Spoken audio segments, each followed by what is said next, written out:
지난주에 제가 오징어 게임이라는 드라마에 대해서 잠깐 말씀을 드렸습니다. 세계적으로 굉장히 유행하고 있어요.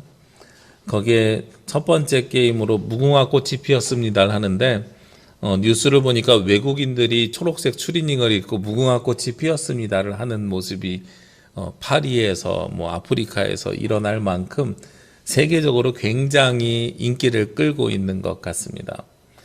지난 주간에 노회를 마치고 목사님들이랑 잠깐 이야기를 나누다가 오징어 게임 이야기가 나왔는데 그 오징어 게임이 가지고 있는 의미에 대해서 한번 생각해보자 하는 이야기를 좀 해봤습니다. 거기에 첫 번째로 나오는 게임이 무궁화 꽃이 피었습니다인데요. 여러분 아시는 것처럼 무궁화 꽃이 피었습니다는 술래가 무궁화 꽃이 피었습니다 라고 말하는 동안에 앞으로 전진하는 게임입니다. 전진하다가 만약에 움직이거나 술래가 움직이는 것을 보거나 아니면은 딱 멈추지 못했으면 불러가지고 새끼손가락 걸고 술래에게 잡히는 게임이죠.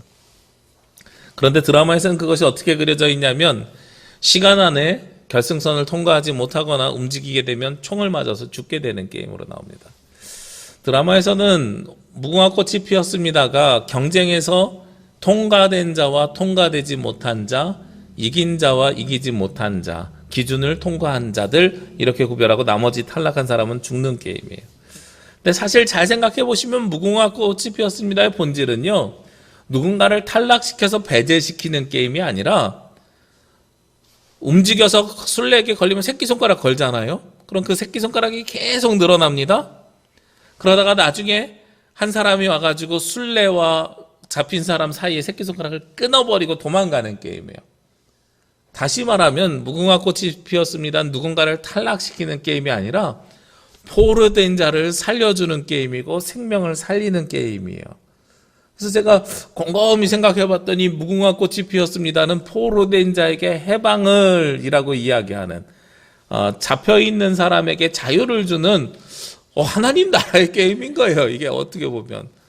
그래서 그렇구나. 똑같은 동네 놀이인데 이것을 어떻게 바라보고 어느 관점으로 바라보느냐에 따라서 해석의 여지가 달라지고 거기에 따라서 그것을 느끼는 것이 달라지겠구나라는 생각을 해보게 됩니다. 그러면서 과거 우리가 무궁화 꽃이 피었습니다를 했을 때와 요즘 아이들이 노는 놀이 문화를 보면 많은 차이가 생기지요. 무궁화 꽃이 피었습니다는 절대적으로 누가 있어야 가능하냐면 친구들이 있어야 됩니다. 즉 공동체가 형성되어져 있어야 그 놀이를 할 수 있습니다. 그런데 요즘 아이들이 하는 놀이를 보면 다 스마트폰 가지고 해요. 10명의 아이들이 모여 있으면 10명이 다 다른 게임들을 하고 있습니다. 그러니까 왜 모이는지 저는 사실은 이해가 되지 않아요. 그런 것처럼 이제는 공동체가 사라지고 함께함이 사라졌다는 것을 우리가 알 수 있습니다. 그리고 또 무궁화 꽃, 오징어 게임에 보면 무엇이 또 나오냐면 달고나 뽑기가 나옵니다. 여러분들 다 어렸을 때 한번 해보셨죠? 어떤 사람은 세모를 이렇게 뽑고 어떤 사람은 별 모양을 뽑기도 하고 달 모양을 뽑기도 하고 여러 모양을 뽑는 것이 달고나 뽑기의 모습입니다. 근데 제가 가만히 생각을 해봤어요. 제가 어렸을 때 서울에서 살 때는 이것을 뽑기라고 불렀고 집 앞에 그 뽑기 하시는 분이 항상 와가지고 50원 내고 2장 받아서 동생이랑 하나씩 뽑았던 기억이 납니다. 그러다가 아버지 직장 때문에 부산으로 이사를 갔거든요. 거기에도 역시 뽑기가 있어가지고 반가운 마음에 뽑기 하러 가자 그랬더니 부산에 있는 제 친구들이 아무도 그 말을 못 알아들어요. 야, 뽑기가 뭔데? 이러는 거예요. 아니 있잖아 저 동그란 거 갈색 모양의 동그란 과자 이렇게 뜯어가지고 먹는 거 쪽자 말하나 이러는 거예요. 부산 사람들은 그 뽑기를 쪽자라고 발음하더라고요. 똑같은 놀이인데 이름이 다릅니다. 얼마 전에 한 SNS를 보니까 한 친구는 그걸 뭐라 그러냐면 우리 동네에선 띠기라고 불렀는데 왜 방송에서는 뽑기라고 나오지 이러는 거예요. 그래서 제가 한번 찾아봤어요. 이름이 지역마다 달라요. 뽑기라는 이름도 있고요, 쪽자라는 이름도 있고요, 띠기라는 이름도 있고요, 또 어디서는 똥과자라고 부르기도 한대요. 똥색 모양의 과자라 그래서. 지역마다 그 이름이 다르다는 거예요. 이런 걸 우리가 뭐라 그러냐면 로컬 룰이라고 그럽니다. 그 지역에서 통용되는 규칙을 로컬 룰이라 그러는 거예요. 뽑기라고 부르는 동네에 한 친구가 와갖고 야 나는 이거 쪽자인데 그러면 야야 이게 무슨 쪽자야 뽑기지 이러고요. 반대로 저처럼 뽑기라고 알고 있는 사람이 부산 가가지고 야 이거 뽑기 그러면 야 그게 무슨 뽑기야 쪽자지. 다른 이야기를 하는 사람들이 이상하게 되는 거죠. 로마에 가면 로마법을 따르라는 이야기가 바로 그런 겁니다. 자기들끼리 통용되는 이야기가 있고 자기들끼리 통용되는 규칙이 있어요. 그것을 바로 로컬룰이라고 합니다. 교회 안에도 그런 일들이 존재합니다. 오늘 성경 1절에 보면 너희 중에 누가 다른 이와 더불어 다툼이 있는데 구태여 불의한 자들 앞에서 고발하고 성도들 앞에서 하지 아니하느냐 하면서 문제를 제기합니다. 교회 안에서 공동체 안에서 문제가 있고 다툼이 생기면 사회법정으로 가지 말고 어디서 해결하라고요? 교회 안에서 해결하라라고 이야기하는 거예요. 제가 여기서 궁금한 게 하나 생겼어요. 어렸을 때 읽었던 소설 장발장에 나오는 이야기인데요. 빅토르 위고르의 소설, 원제는 레미 이제라블이죠. 거기에 보면은 장발장이라는 한 사람이 나옵니다. 너무 배가 고파갖고 빵 한 조각을 훔쳐 먹었다가 감옥에 갑니다. 5년형을 받았어요. 4번의 탈옥을 시도해가지고 19년이나 살았습니다. 그리고 나서 탈옥해서요, 출소해가지고요, 중년에 대해서 출소해서 갈 수 있는 곳이 없어서 간 게 한 성당에 가거든요. 성당에 가서 신부님이 주시는 음식을 잘 먹습니다. 그리고 거기서 잘 지내다가 어느 날 성당에 있는 은초대를 훔쳐서 도망갑니다. 그러다 나중에 경찰에 잡혀서 와요. 유명한 이야기죠. 그래서 그 신부님이 내가 저 친구에게 준 것이다. 그래서 거기에 감동을 받아서 그때부터 선한 삶을 살기 시작한다는 내용입니다. 만약에 우리 교회도 비슷한 일이 벌어졌다고 생각해 봅시다. 우리 교회에 있는 촛대, 저희 교회 촛대는 비싼 거 아니니까요. 촛대 말고 혹은 뭐 방송 장비든 뭐가 되었든 누군가가 훔쳐갔다고 생각을 해보시자고요. 그러면 이건 교회 안에서 해결해야 되는 문제일까요? 아니면 교회 밖에서 해결해야 되는 문제일까요? 경찰에 고소를 해야 될까요? 말아야 될까요? 장발장을 보면 우리가 마음으로 이 사람들을 품어줘야 되는데, 그런데 일반적으로는 이런 일들은 교회 안에서 해결하는 문제가 아니라 세상에서 사법 체계에 따라서 해결해야 되는 문제가 되는 거예요. 그럼 오늘 성경에서 이야기하는 것과 대비되고 대치되지 않습니까? 교회 안에서 벌어진 일을 왜 세상으로 가져가야 됩니까? 라고 질문할 수 있죠. 여기서 여러분들이 기억하셔야 되는 것이 있어요. 교회 안에서 성도들 사이에서 생긴 문제라는 것은 공간적으로 교회라는 건물 안에서 생긴 문제를 이야기하는 것이 아니라 교회라는 공동체 안에서 생긴 이야기입니다. 교회라는 공동체 안에서 생긴 것뿐만 아니라 여기에는 다른 로컬 룰이 적용이 돼요.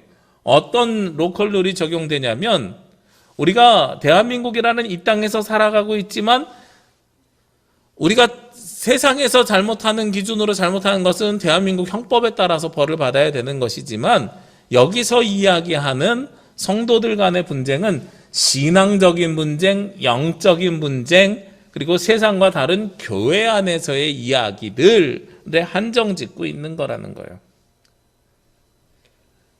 저는 이 이야기가 굉장히 중요하다고 생각을 합니다. 어떤 분들이 제가 성경을 해석하는 거에 동의를 안 할 수도 있어요. 실제로 그런 일이 있었습니다. 얼마 전에 연세대학교 한 신학과 교수님이 나와서 방송을 했는데 저와 비슷한 성경 해석을 했어요. 근데 그 밑에 댓글이 쭉 달리는데 굉장히 비판적인 댓글이 달리는 거예요.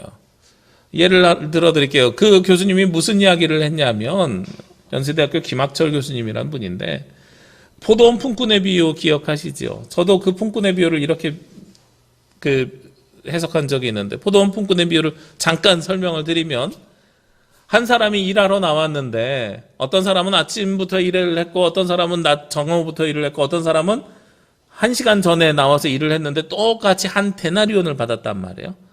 한 데나리온을 받았기 때문에 처음 나온 사람이 불평하는 겁니다.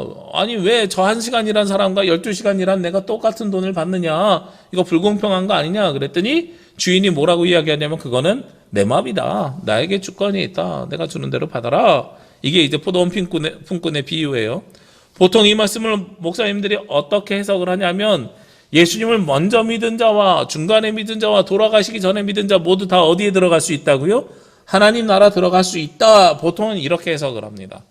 그리고 먼저 된 자가 나중되고 나중된 자가 먼저 된다. 이 말씀에 빗대어서 우리도 신앙생활 누가 먼저 될지 몰라 이렇게 말씀을 합니다. 그 해석이 틀렸다는 거 아닙니다. 저는 그렇게 해석할 수 있다고 생각을 합니다.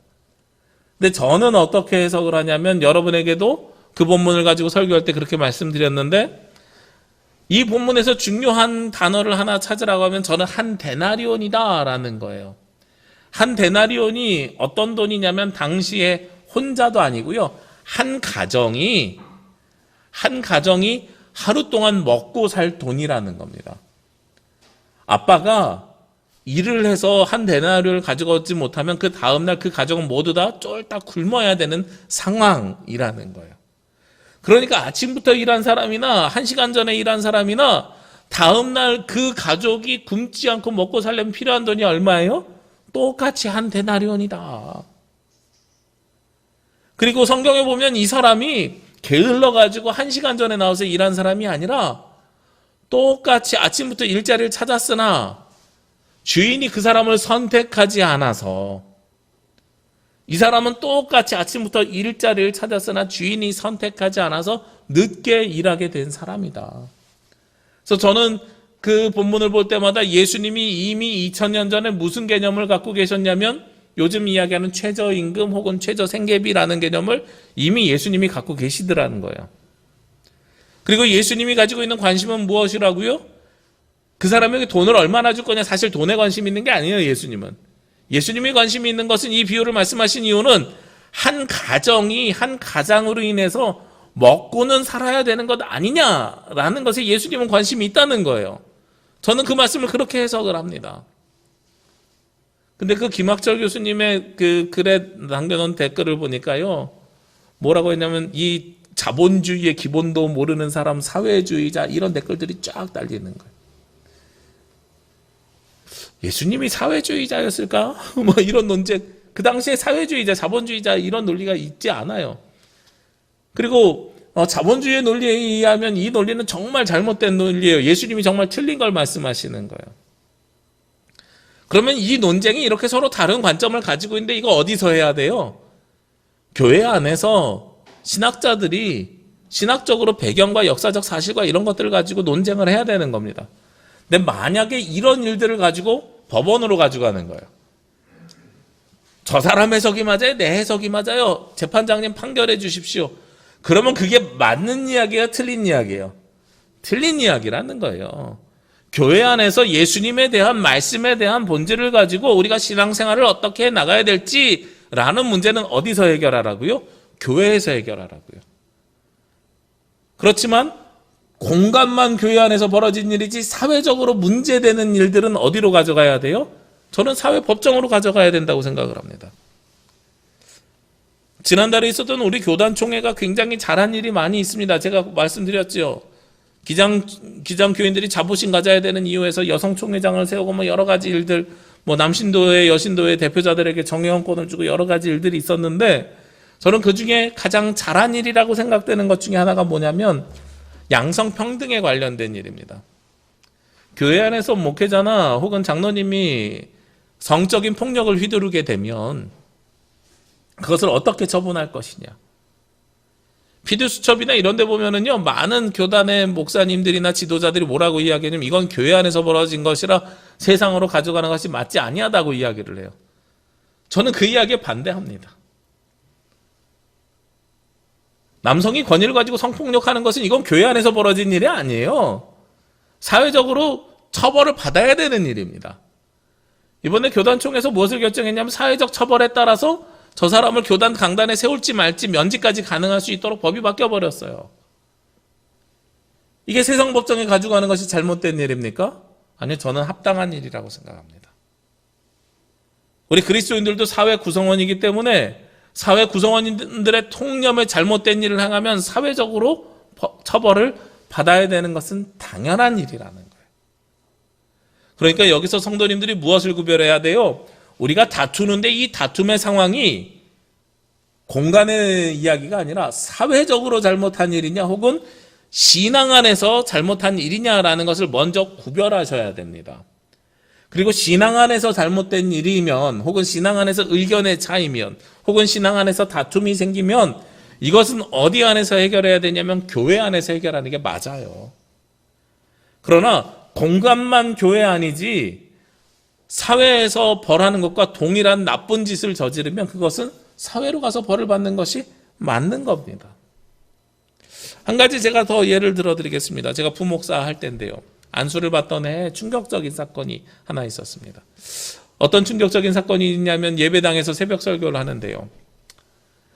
그 새벽 예배를 드리던 공간이 우리처럼 의자에 있는 게 아니라 바닥에 앉는 공간이었어요.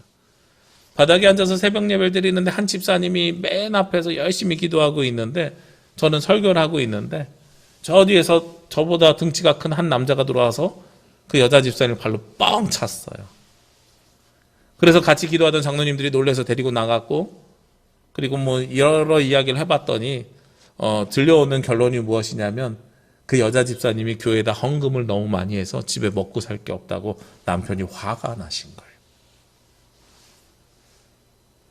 그리고 나서 이제 목회자 회의를 하는데 그 여자 전도사님이 그 가정의 상황을 살펴보고 이야기를 쭉 들어보고서 하는 이야기가, 그 분쟁이 일어난 게 무엇이냐면 이 여자 집사님 믿음이 너무 좋으셔가지고 우리가 11조를 드리면 어떻게 드려야 돼요? 미용실을 하셨는데, 그 여자 집사님 미용실을 하셨는데 어제 10만 원을 받으면 그 중에 열에 하나를 구별해서 10,000 원을 드리는 게 11조잖아요. 근데 이분은 믿음이 얼마나 좋으셨냐면 받고 싶은 만큼을 11조를 드린 거예요. 그래서 10만 원 수입이 있는데 10만 원을 다 드렸대요. 100만 원 벌고 싶어서. 그래서 그 집에서는 먹을 게 없는 거예요.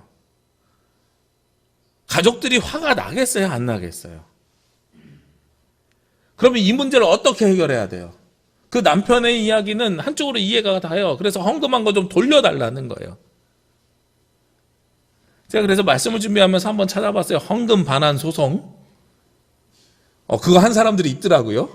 헌금 반환 소송 한 사람들이 있어요. 근데 대부분 법원에서 어떻게 결정했냐면 기각했어요. 법원에서도 그 이야기인 거예요. 교회 안에서 교회의 규칙에 따라서 자발적으로 헌금한 것은 반환할 의무가 없다는 거예요. 그런데 헌금 반환 소송에서 기각되지 아니하고 한 사람이 승리한 경우가 있어요. 이단이라서 된 게 아니라 이단들이 속여서 헌금을 내게 한 거, 다단계 하듯이 속여서 내게 한 거는 반환해 줄 의무가 있다, 이렇게 이야기한 거예요. 그러니까 속인 거 말고 정상적으로 신앙적으로 자발적으로 드린 거에 대해서는 사회법으로 가니까 사회법에서 재판장도 오히려 교회 안에서 해결해 라고 이야기하더란 말이죠.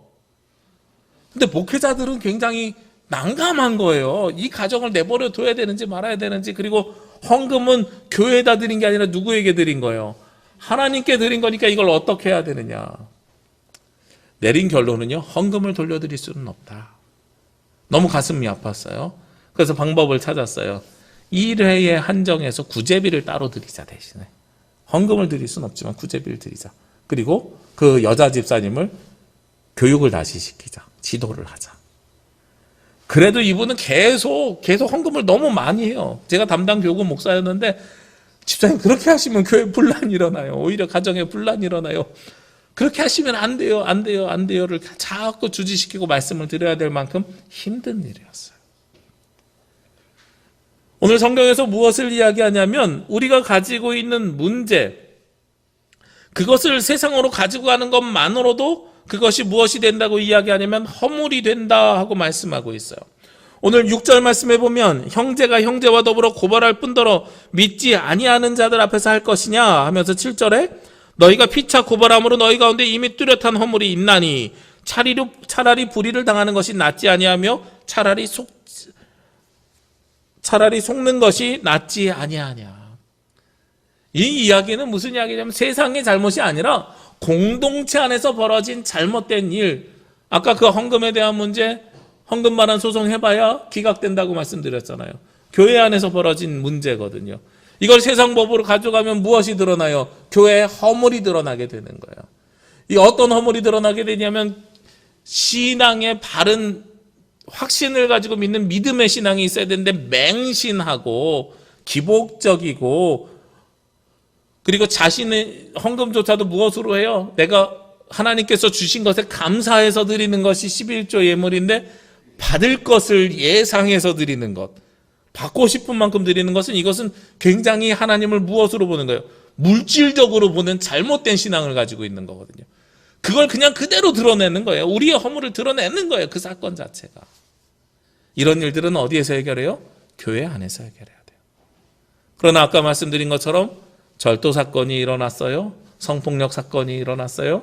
일어나서 안 되는 일들이 교회 안에서 벌어지는 일들, 이것은 세상적으로도 죄가 되면 그것은 바로 세상의 법정에서 다뤄야 될 일들이에요.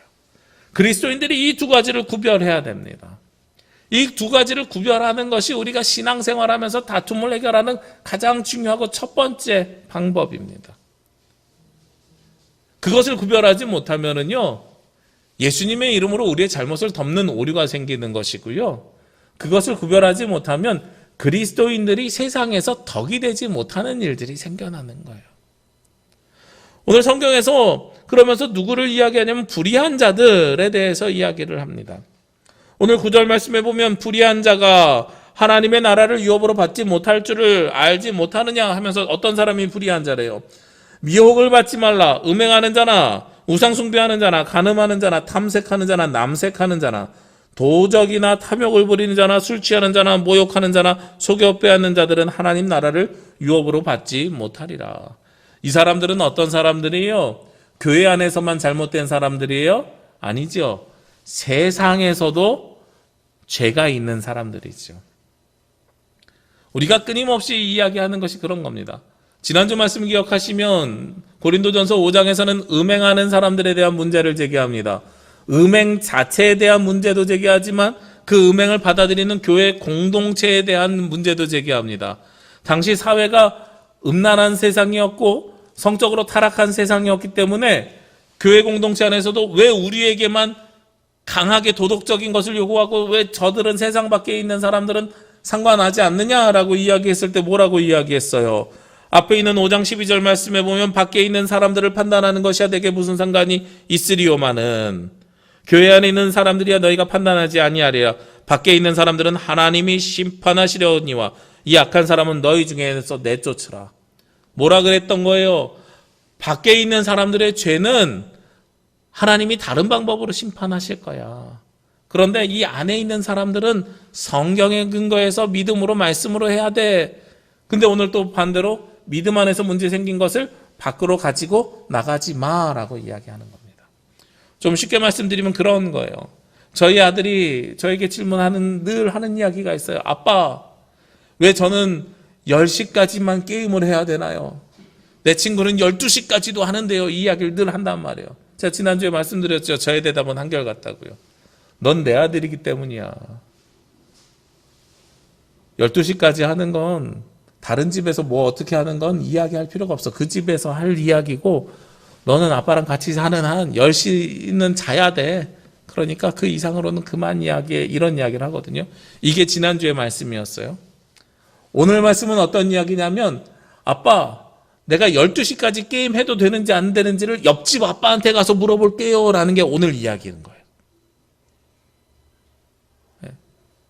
지난주의 말씀과 오늘 말씀을 구별하면 그런 겁니다. 지난주의 말씀은 너는 내 아들이기 때문에 이웃집과 우리 집은 기준이 달라라는 이야기를 하고 있으면 오늘은 그 자녀가 나 12시까지 해도 된다는 걸 그럼 내가 옆집 가서 물어볼게요 라고 이야기하는 거예요.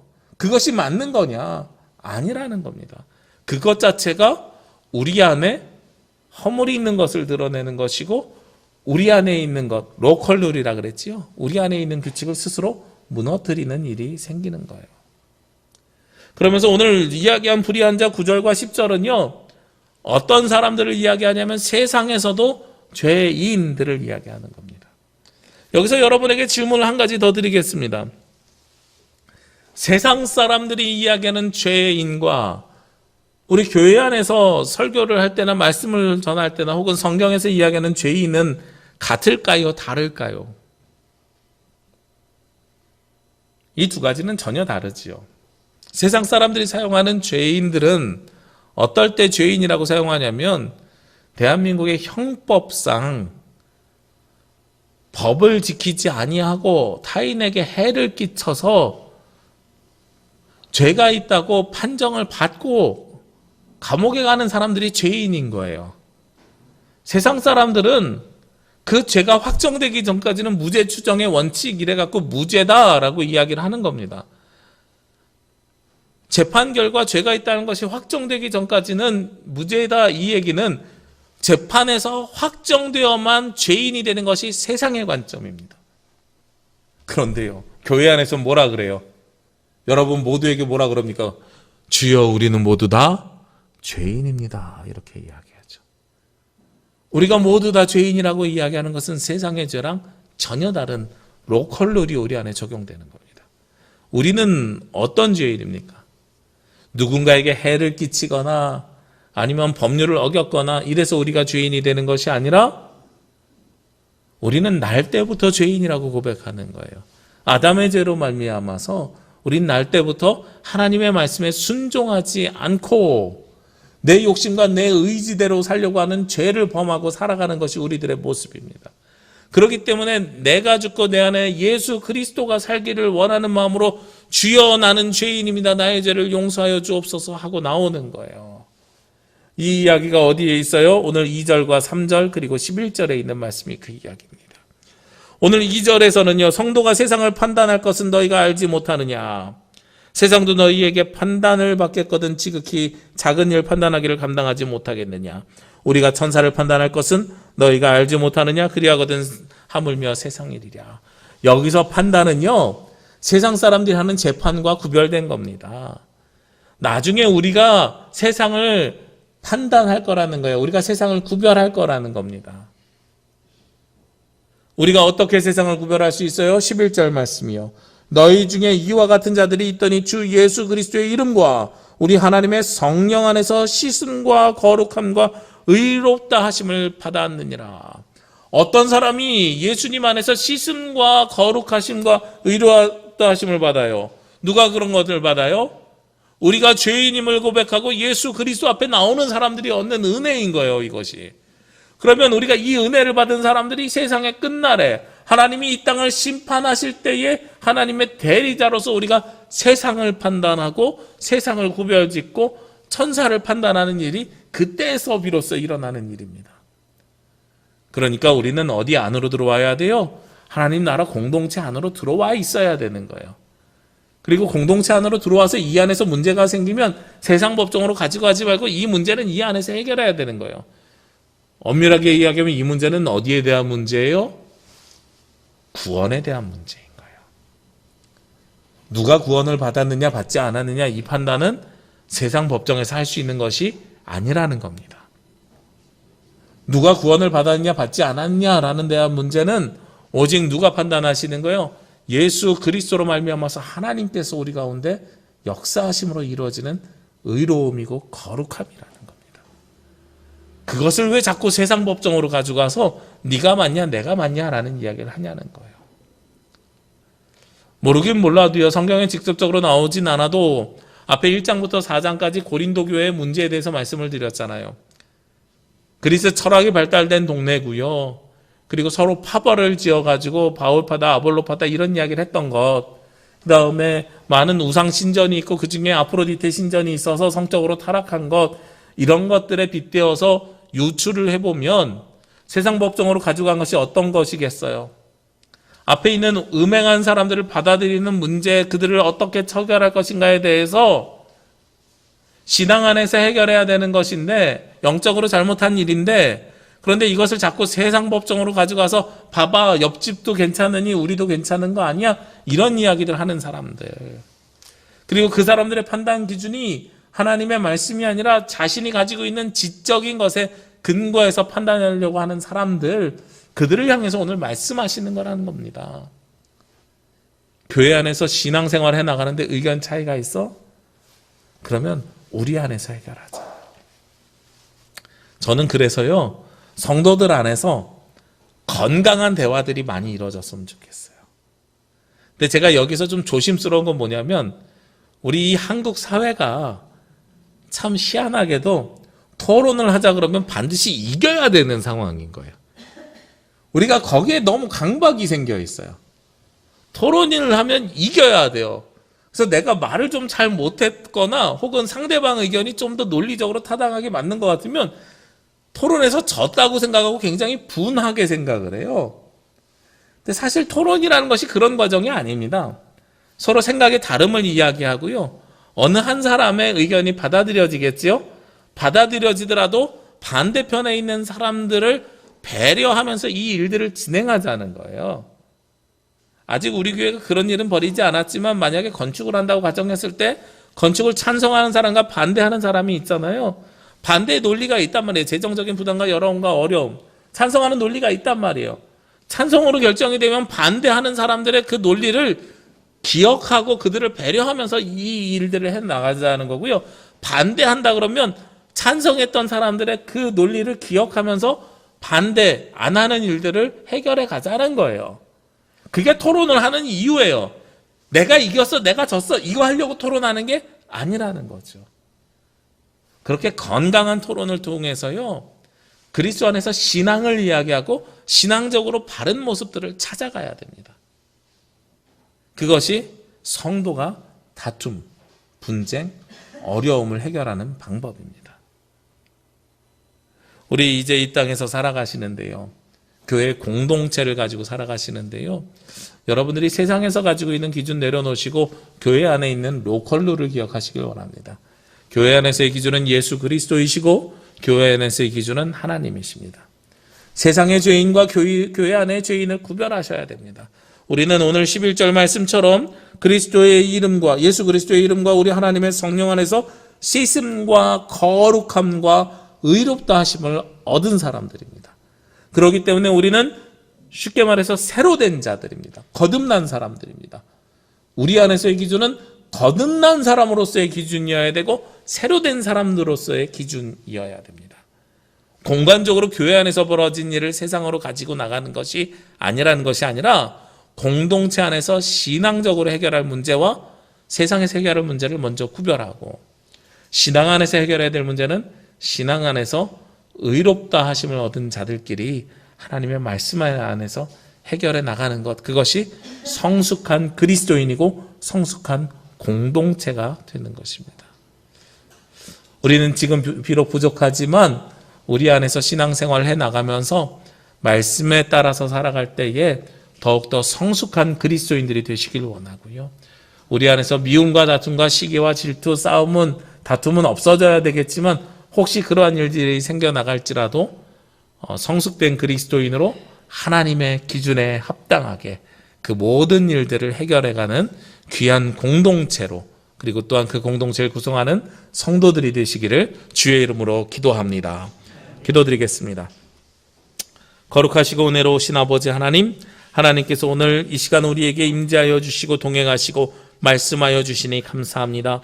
주님께서 주시는 이 말씀에 의지하여서 우리가 가지고 있는 고민과 우리가 가지고 있는 고난과 고통과 우리가 가지고 있는 미움과 다툼과 시기와 질투들을 해결해 갈 수 있도록 인도하여 주옵시고, 우리 안에 있는 문제가 세상으로 나가는 것이 아니라 우리 안에서 은혜와 평강으로 하나님의 말씀에 기준하여서 해결해 갈 수 있도록 인도하여 주옵소서.